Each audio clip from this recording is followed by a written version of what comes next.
आज हम स्टार्ट करने जा रहे हैं chapter number 10 cell cycle and cell division.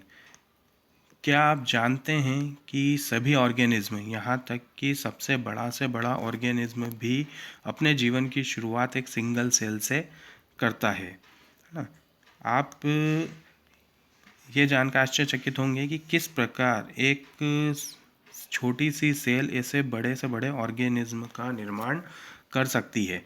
तो जितने भी लिविंग ऑर्गेनिज्म होते हैं उनमें पाए जाने वाली सेल्स के कुछ मेन कैरेक्टर्स होते हैं, जैसे कि ग्रोथ एंड रिप्रोडक्शन, है ना।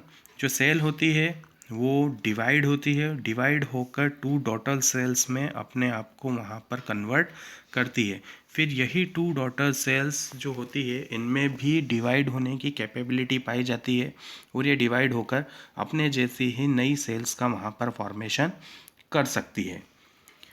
अब बात करते हैं हम सेल साइकिल की। तो cell division is a very important process in all living organism. सभी लिविंग ऑर्गेनिज्म में जो सेल डिवीज़न होता है वो बहुत ही इंपॉर्टेंट प्रोसेस होती है।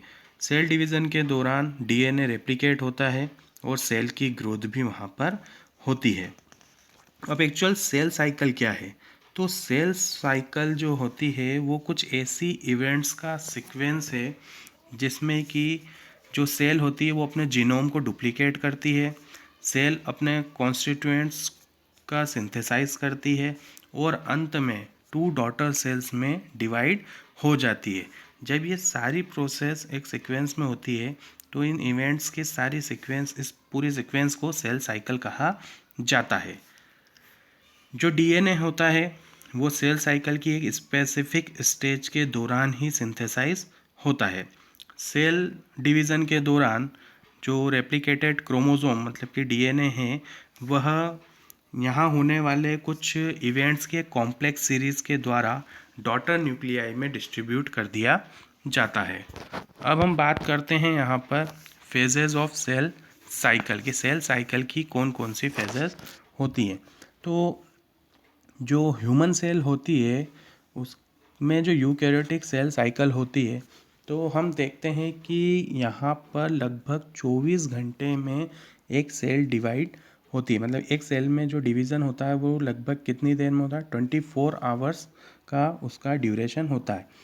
अब जो सेल साइकिल का ड्यूरेशन है वो अलग अलग ऑर्गेनिज्म में अलग अलग और अलग अलग सेल टाइप में भी डिफरेंट टाइप का पाया जा सकता है। जैसे कि यीस्ट का एग्जांपल देखें तो यीस्ट में 90 मिनट्स मतलब 90 मिनट में ही सेल साइकिल कंप्लीट हो जाती है। The cell cycle is divided into two basic phases, number 1 interphase and number 2 M phase, जिसे कि हम माइटोसिस फेज के नाम से पुकारते हैं। देखिए, जो एम फेज होती है वो एक्चुअल सेल डिवीज़न या माइटोसिस को रिप्रेजेंट करती है, जबकि इंटरफेज जो है वो दो सक्सेसिव एम फेज के बीच की फेज होती है। It is significant to note that in the 24-hour average duration of cell cycle of a human cell, cell division proper lasts for only about an hour। मतलब 24 घंटे का जो cell cycle का duration होता है human cell में, जो एक एवरेज ड्यूरेशन है, इसमें जो मेन सेल डिवीज़न है वो केवल लास्ट के 1 घंटे में ही होता है, जो एक्चुअल सेल डिवीज़न होता है। बाकी जो 95% ड्यूरेशन है सेल साइकिल का वो इंटरफेस की अवस्था होती है। जो एम फेज होती है वो न्यूक्लियर डिवीज़न से स्टार्ट होती है, मतलब कि डॉटर क्रोमोसोम का वहाँ पर सेपरेशन होता है, मतलब कैरियोकाइनेसिस प्रोसेस होती है, और साइटोप्लाज्म के डिवीज़न मतलब साइटोकाइनेसिस के साथ इसका समापन होता है। इंटरफेज जो कि एक रेस्टिंग फेज है, यह सेल को सेल डिवीज़न के लिए प्रिपेयर करती है। मतलब कि इसका काम क्या है कि सेल डिवीज़न के लिए सेल इंटरफेस में अपने आप को फुल्ली प्रिपेयर कर लेती है। वहाँ पर सेल की ग्रोथ होती है, डीएनए का रेप्लिकेशन होता है और सेल पूरी तरीके से डिवीज़न के लिए अपने आप को प्रिपेयर कर लेती है। The interphase is divided into 3 further phases. देखिए, जो इंटरफेज है वो 3 अलग अलग फेजेस में डिवाइड होती है। G1 growth phase, S synthesis phase, और ये थर्ड वाली जो है G2 सेकंड ग्रोथ फेज। ये तीनों फेज मिलकर इंटरफेस का फॉर्मेशन करती है, और केवल ये हिस्सा जो है वो यहाँ पर माइटोटिक फेज को डिफाइन करता है। अब जो G1 फेज है, कौन सी वाली, ये G1 फेज, यह G1 फेज जो है वो ये जो इनिशिएशन होता है डीएनए रेप्लिकेशन का, मतलब डीएनए रेप्लिकेशन की जो शुरुआत होती है वहाँ से लेकर जो माइटोटिक फेज होती है, उस माइटोटिक फेज के बीच की अवस्था होती है। दिख रहा है आपको, ये माइटोटिक फेज का पॉइंट, और ये है आपका डीएनए रेप्लिकेशन के इनिशिएशन का पॉइंट। तो इसके बीच का जो ये हिस्सा है ये कहलाती है आपकी G1 फेज, मतलब कि ग्रोथ 1 फेज। इस ग्रोथ 1 फेज मतलब G1 फेज के दौरान सेल मेटाबॉलिकली एक्टिव होती है और कंटिन्यूसली ग्रोथ करती है, बट डीएनए का रेप्लिकेशन इसमें नहीं होता। सेकंड आती है आपकी एस फेज, मतलब कि सिंथेसिस फेज। इसमें डीएनए का सिंथेसिस मतलब कि उसका रेप्लिकेशन होता है, और इस दौरान जो डीएनए है वो सेल्स में डबल अमाउंट में यहाँ पर पाया जाता है। अगर हम देखें कि डीएनए का जो इनिशियल अमाउंट है उसे हम 2C से डिनोट करते हैं, तो वो बढ़कर कितना हो जाता है, 4C हो जाता है, ठीक है। बट यहाँ पर क्रोमोसोम्स के नंबर इंक्रीज नहीं होते हैं। अगर सेल डिप्लॉयड है, मतलब कि 2n नंबर ऑफ क्रोमोसोम उसकी G1 फेज में पाए जाते हैं, तो एस फेज फिनिश होने के बाद भी क्रोमोसोम की संख्या वही रहेगी 2n, okay. In animal cells, during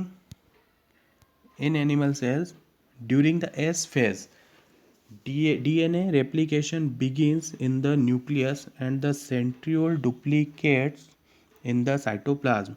Animal cells में एस फेज के दौरान डीएनए रेप्लिकेट होता है न्यूक्लियस में, और साइटोप्लाज्म के अंदर सेंट्रियोल जो है वो अपना डुप्लीकेशन करते हैं। अब जो G2 फेज़ आती है, उस G2 फेज़ में जो प्रोटीन है वो प्रोटीन सिंथेसाइज होता है, किसके लिए, माइटोसिस के लिए वहाँ पर सिंथेसाइज होता है, और सेल की ग्रोथ जो है वो यहाँ पर कंटिन्यू चलती रहती है, मतलब सेल ग्रोथ यहाँ पर लगातार चलती रहेगी। और माइटोसिस मतलब कि सेल के मेन मुख्य डिवीज़न के लिए यहाँ पर प्रोटीन का सिंथेसाइज होता है। देखिए, कुछ एडल्ट एनिमल्स ऐसे होते हैं जिनमें कुछ सेल्स सेल डिवीज़न शो नहीं करती, जैसे एग्जांपल के लिए हम बात करें तो हार्ट की सेल्स, है ना। और कुछ सेल्स ऐसी भी होती हैं जो ओकेशनली डिवाइड होती है, इसका मतलब कभी कभी उनमें डिवीज़न होता है। और वो डिवीज़न कब होता है, जब सेल की डेथ हो जाती है या फिर इंजरी हो जाती है। तो इंजरी और सेल डेथ होने की वजह से सेल का लॉस हो जाता है, तो उस समय वो सेल वहाँ पर डिवाइड होकर उसकी भरपाई करती है। यह जो सेल है, यह सेल जो कि डिवाइड नहीं होती है, ये G1 फेज से निकलकर एक इनएक्टिव स्टेज में चली जाती है, जिसे हम क्विसेंट स्टेज G0 के नाम से जानते हैं। Cells in this stage remain metabolically active but no longer proliferate unless called on to do so depending on the requirement of the organism. Cell इस स्टेज में मेटाबॉलिकली एक्टिव तो होती है, पर जब तक उसे कहा नहीं जाता है वो वहाँ पर सक्रिय नहीं होती, वहाँ पर अपना कोई कार्य नहीं करेगी। In animals, mitotic cell division is only seen in the diploid somatic cells. Animals में देखा जाए तो जो माइटोटिक सेल डिवीज़न होता है, वो माइटोटिक सेल डिवीज़न केवल डिप्लॉइड सोमेटिक सेल्स में ही देखने को मिलता है। यहाँ पर कुछ एक्सेप्शंस भी हैं, कभी कभी कुछ हेप्लॉइड सेल में भी इस टाइप का डिवीज़न देखने को मिलता है। जैसे कि एग्जाम्पल के तौर पर मेल हनी बीज, जो पुरुष मधुमक्खियाँ होती है, उनमें हेप्लॉइड सेल में भी माइटोसिस टाइप का डिवीज़न देखने को हमें मिलता है। इसके अलावा जो प्लांट्स होते हैं, प्लांट्स में जो माइटोटिक डिवीजन्स है वो हेप्लॉइड और डिप्लॉइड दोनों ही सेल्स में हमें देखने को मिलता है। अब हम बात करते हैं छोटी सी थोड़ा सा एक डिस्कशन करते हैं हम एम फेज का, माइटोटिक फेज। जो माइटोटिक फेज होती है वो सेल साइकिल की सबसे ड्रामेटिक स्टेज है, मतलब कि सबसे ड्रामेटिक पीरियड होता है। इस समय जो सेल है वो अपने कंपोनेंट्स का एक मेजर रीऑर्गेनाइजेशन करती है। इस समय पेरेंट और प्रोगेनी सेल्स, मतलब कि कह सकते हैं कि मातृ कोशिका और जो डॉटर सेल्स होती है, इनमें क्रोमोसोम्स की जो संख्या है, क्रोमोसोम्स के जो नंबर हैं वो सेम रहते हैं, मतलब समान रहते हैं। इसलिए इसे इक्वेशनल डिवीज़न भी कहा जाता है ना। इसलिए इसे हम क्या कहते हैं, इक्वेशनल डिवीज़न।